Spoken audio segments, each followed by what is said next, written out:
La commission indépendante sur les abus sexuels dans l'Église a fini sa mission. Voici l'INIR, l'instance nationale indépendante de reconnaissance et de réparation, groupe de travail chargé d'accompagner les demandes des victimes d'abus sexuels dans l'Église. Reconnaissance et réparation. Deux termes réfléchis et pesés, car dans ce dossier, l'Église s'est déjà bien prise les pieds dans le tapis en pensant savoir mieux que les victimes ce qu'est leur souffrance et comment y répondre. L'adoption d'une somme forfaitaire financée par les dons des fidèles est l'exemple de la mauvaise idée, heureusement abandonnée à la lecture du rapport Sauvé. Reconnaissance et réparation.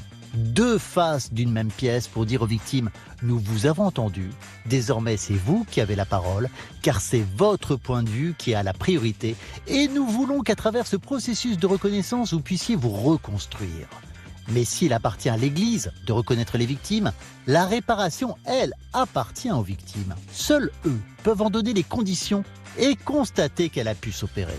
Bref, ça questionne, victimes et Église, quel chemin de réparation ? Une question évidemment douloureuse, mais ô combien importante. Bonjour à toutes et à tous.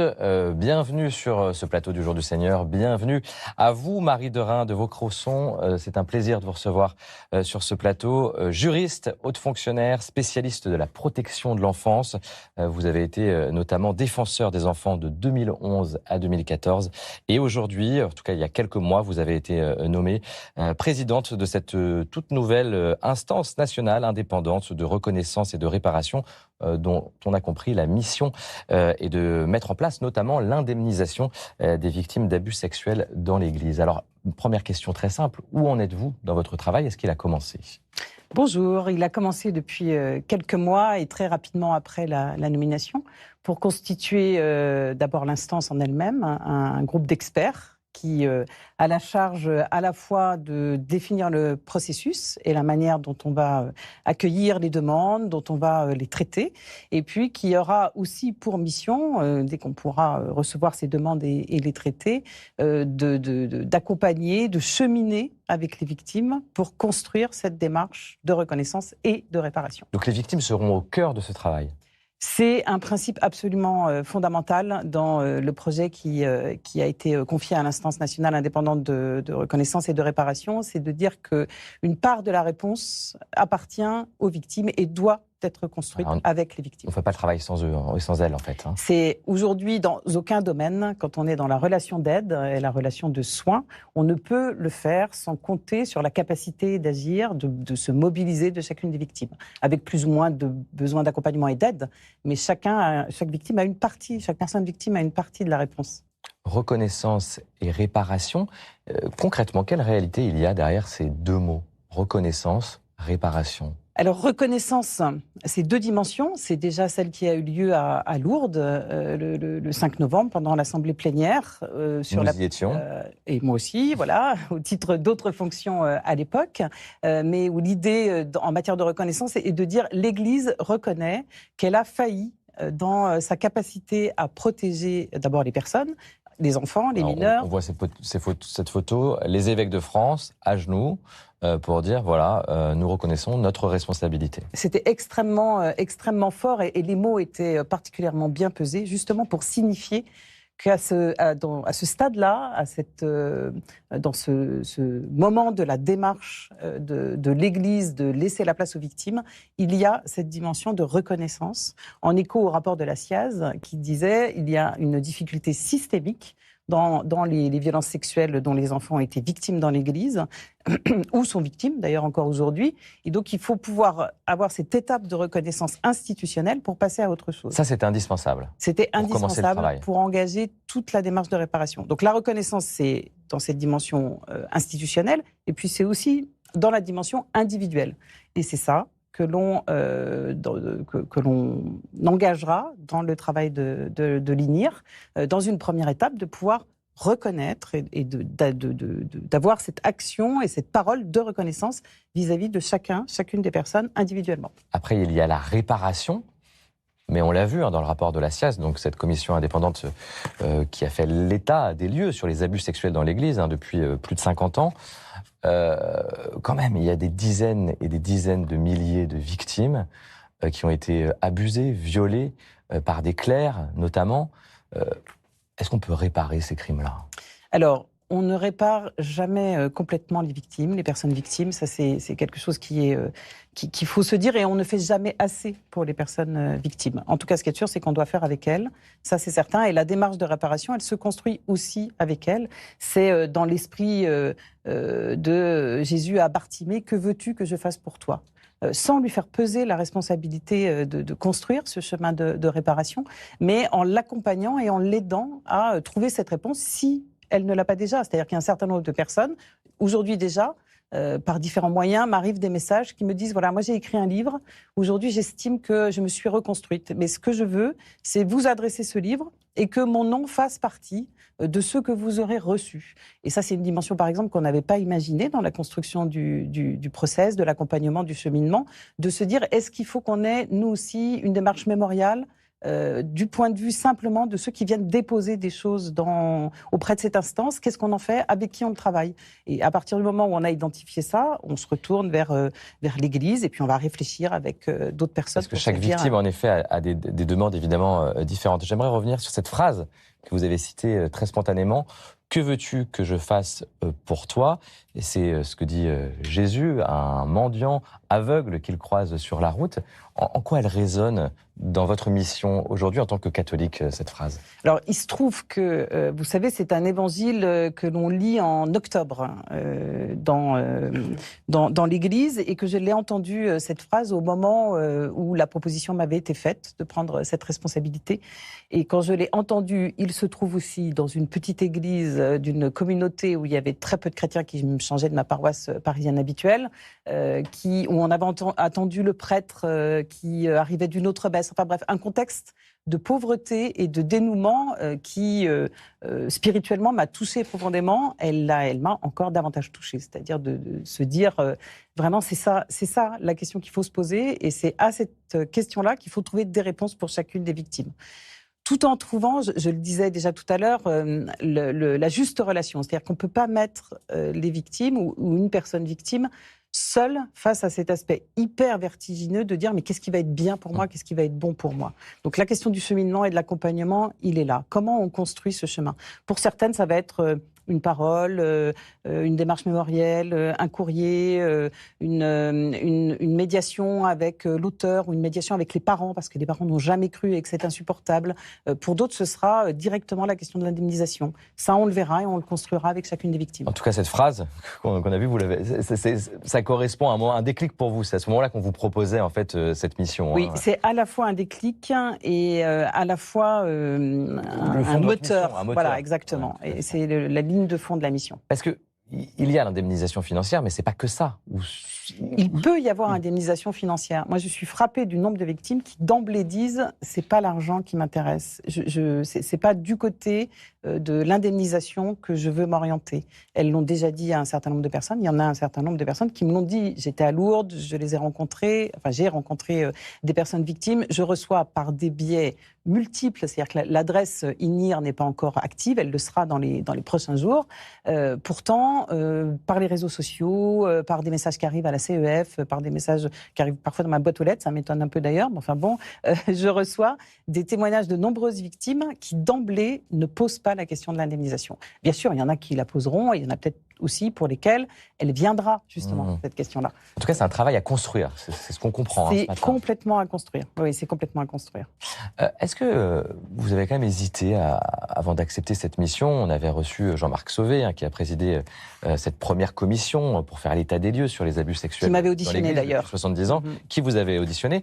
On l'avait reçu sur ce plateau quand il avait rendu son rapport et moi, je me souviens, il était quand même chamboulé par ce qu'il avait entendu, par ces témoignages vraiment terrifiants.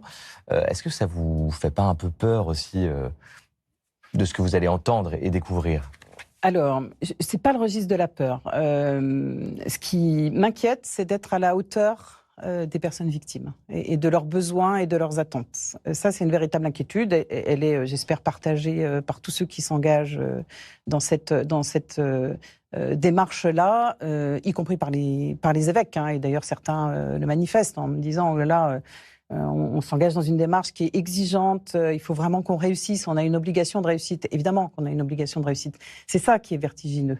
C'est d'être au bon niveau des réponses vis-à-vis des victimes, parce que ce que je le fais avant tout pour les victimes. Je crois que, je ne sais pas si c'est une chance, mais en tout cas, j'ai une expérience professionnelle très, très riche dans le secteur de la relation d'aide, du côté de la justice des mineurs, et j'ai longtemps travaillé autour des questions de victimes et de protection des enfants. Et donc, j'ai vu beaucoup de choses et j'ai développé des réflexes professionnels de mise à distance qui me permettent d'aborder les sujets sans être abattu. Exactement, ni abattu, ni embarqué par l'émotion. C'est-à-dire comment développer une empathie, une attention et une considération réelle et intense sans être pris par des émotions qui empêchent de recevoir les informations et d'accueillir les personnes et leurs demandes au bon niveau. Donc ça fait 25 ans que je suis dans ce secteur-là. J'ai été 10 ans en service, c'est-à-dire directement en lien avec des enfants et des familles, à la protection judiciaire de la jeunesse, au ministère de la Justice. Donc je l'ai éprouvé très concrètement. Et votre foi est un moteur dans cette mission-là ? Alors je crois qu'elle l'est profondément et depuis longtemps. Je ne l'explique pas sur les questions d'enfance, mais j'ai fait ce choix de la protection des enfants et de la justice des mineurs même. J'étais très jeune, j'avais une quinzaine d'années et j'avais décidé déjà que je m'orienterais dans le secteur de la justice des mineurs. Donc c'est évident que c'est quelque chose qui est très ancré. Et puis après, j'ai eu des expériences, notamment au travers du scoutisme dans les quartiers, assez jeunes aussi, qui m'ont ouvert à la question des inégalités de destin et des chances qui ne sont pas les mêmes pour tous les enfants. Et alors cette injustice profonde, elle m'anime dans tous les choix professionnels que j'ai pu faire. Et encore aujourd'hui dans cette nouvelle mission, aux côtés des victimes d'abus sexuels dans l'Église. Alors je vous propose tout de suite, Marie, de rencontrer Jean-René, qui fait partie d'un collectif, le collectif 85, composé de victimes, de prêtres pédocriminels en Vendée. Regardez ce qu'il raconte de l'initiative de ce collectif.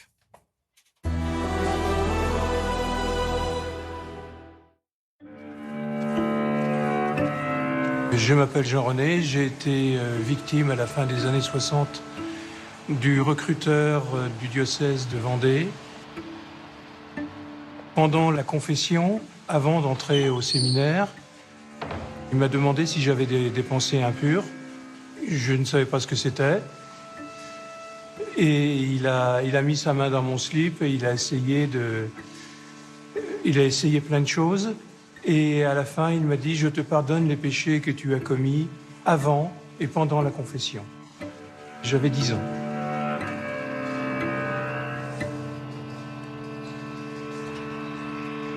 Je n'en ai pas parlé à ma famille. En fait, je ne voulais pas en parler, tout simplement. Il a fallu attendre la publication du livre de Jean-Pierre Sautreau en 2018 qui a raconté une expérience similaire. C'est à partir de ce moment-là que je me suis dit il faut que j'en parle. Le nouvel évêque qui avait été nommé donc à Luçon, François Jocolin, il a organisé une première réunion, c'était en janvier 2020, et on a pris la parole chacun à notre tour et on a raconté notre histoire. C'est la première fois que j'en parlais devant des gens qui avaient subi la même chose. On croyait au départ qu'on était le seul. Et le fait d'en parler, ça permet de se libérer, de dire « bah oui, on est nous aussi victimes du même système ». À partir du moment où on peut en parler, on commence à se reconstruire. Ça, c'est très important. Il faut dire aux gens qui n'osent pas en parler, qu'en parler, et surtout devant d'autres victimes comme elles, ça libère. Et on se sent beaucoup plus fort après. Monseigneur a décidé de reconnaître tous les faits. Et en plus, il demandait le pardon de l'Église en tant qu'évêque. Ah ça, c'est très important. On se rend compte qu'ici, en Vendée, on a eu beaucoup de chance de tomber sur François Jocolin, ce qui n'est pas le cas dans les autres diocèses. La plaque, c'est une autre histoire. On s'attendait à ce qu'il y ait une plaque comme quoi le diocèse reconnaissait les abus faits sur les enfants. Mais bon, ça a été fait sous la forme de prières, où il demandait aussi à prier pour nos prédateurs. Beaucoup l'ont mal pris. Alors maintenant, il faut que vraiment tout le monde prenne conscience de ce qui s'est passé. Nous, ce qu'on veut, c'est qu'on avance, que les évêques soient beaucoup moins frileux et qu'enfin on reconnaisse la vérité. Voilà pour le témoignage évidemment bouleversant de Jean-René, mais également édifiant, Marie, parce qu'on voit qu'il y a une possibilité de dialogue avec l'Église, avec les évêques aujourd'hui. En tout cas, on peut essayer de réparer ou voilà, de tisser un lien qui fait du bien quand même encore aujourd'hui. Oui, et plusieurs évêques s'y sont engagés résolument. Il y a encore des chemins de concrétisation, et notamment dans l'aspect public, qui est à trouver. Mais la plupart des évêques se sont engagés dans l'écoute, dans la rencontre et dans la reconnaissance. Ça, c'est acquis quand même, on peut le dire. C'est complètement acquis. Enfin, si on avait des doutes, la déclaration du président de la Conférence des évêques de France à Lourdes et ce qui s'est passé à Lourdes montre que c'est un chemin profondément engagé par l'Église de France. Qu'est-ce qui vous touche dans le témoignage de Jean-René ? Alors moi, il y a plusieurs choses qui me touchent. D'abord, il est très juste, il est très posé, il est très mature, et il dit deux choses qui pour moi sont absolument essentielles. C'est la question de partager, de ne pas rester seul face à des difficultés de cette nature. Et puis, le fait qu'en face, il faut que quelqu'un reçoive cette parole-là, reçoive, alors individuellement ou collectivement, comme le chemin a été trouvé en Vendée. Mais on ne peut pas, l'Église ne peut plus faire comme si rien ne s'était passé et rester indifférente. Il faut manifester le fait que l'on reçoive ce qui a été vécu. Et c'est cette étape-là de la reconnaissance qui est aussi essentielle de la reconstruction. Ça va être votre mission, du coup, d'aller creuser ça. Ça va être la mission, mais c'est déjà quelque chose, là je le réalise, qui a été engagé par de nombreux évêques. Alors de manière, pour certaines personnes victimes, plus ou moins satisfaisante, mais en réalité, il y aura bien sûr des personnes qui s'adresseront à l'INIR pour la première fois et qui parleront pour la première fois. L'INIR, c'est le nom de cette instance. Voilà, c'est un peu. Il faut commencer à s'habituer à ce vocabulaire. Ça peut sembler un peu barbare, mais je raccourcis en utilisant l'acronyme. Donc il y a des personnes qui s'adresseront pour la première fois à l'instance, mais il y a aussi de nombreuses personnes qui se sont déjà adressées et qui ont déjà eu un chemin de dialogue avec les évêques la plupart du temps. Alors votre rôle, est-ce que ça va être finalement d'être l'avocate, quelque part, de ces victimes? Vous allez porter la cause et la voix de ces victimes devant l'Église et devant les évêques. Je ne sais pas si on peut le positionner comme ça. C'est pas une instance qui est suspendue en l'air, d'abord parce que j'ai été désignée présidente par le président de la Conférence des évêques de France. J'ai reçu une lettre de mission et que cette instance, elle s'articule aussi avec le fonds de dotation qui est présidé par Gilles Vermaux-Desroches. Donc on est dans un contexte où la réponse, elle est globale, cohérente. La seule chose, c'est de dire les victimes, elles ont besoin de reconnaissance, elles ont besoin aussi d'expertise de professionnels qui vont les aider à construire un chemin de réparation. Donc voilà, ça c'est la première étape. Et ce chemin de réparation, il pourra passer par l'indemnisation. Mais on voit bien qu'à partir du moment où on actera cette question de l'indemnisation dans l'instance, la responsabilité ensuite de l'indemnisation à proprement parler, elle revient au fonds de dotation, par exemple. Et puis notre intervention, pour les personnes qui se seront déjà adressées à l'Église, soit par le site Parole de Victimes, soit par les évêques très directement, on ne pourra pas faire comme si rien ne s'était passé. On prendra en compte aussi ce chemin qui s'est déjà engagé. Là, on est à un tournant quand même pour l'Église, du coup. On est clairement à un tournant. Vous êtes croyante, vous êtes catholique, pratiquante. C'est un tournant important quand même, qui est en train de se jouer là. C'est un tournant... Pour les victimes, évidemment, mais aussi pour l'Église. Bien sûr. Alors ça, c'est très important que vous le souligniez, parce que la question de la réparation et le principe de la justice restaurative, qu'on n'a pas du tout évoqué jusqu'à maintenant, parce qu'on est en deçà et au-delà, en réalité, dans ce qu'on propose, c'est de dire que cette démarche de réparation, elle a un effet sur la personne victime, pour la personne victime, et c'est le premier objectif recherché, mais elle a aussi un effet sur l'auteur ou sur celui qui est responsable de ce qu'a vécu la victime. Et à ce titre-là, ça veut dire que quand on parle de restauration ou de réparation, on parle des personnes victimes, mais on parle aussi de l'Église. Et moi, dans ces démarches-là, c'est ça qui m'intéresse. Ça, c'est très intéressant. Ça veut dire que ça va transformer l'Église. En tout cas, moi je le crois profondément. Ouais. Sinon, je ne me serais pas engagée, même si je m'engage d'abord prioritairement pour les personnes victimes.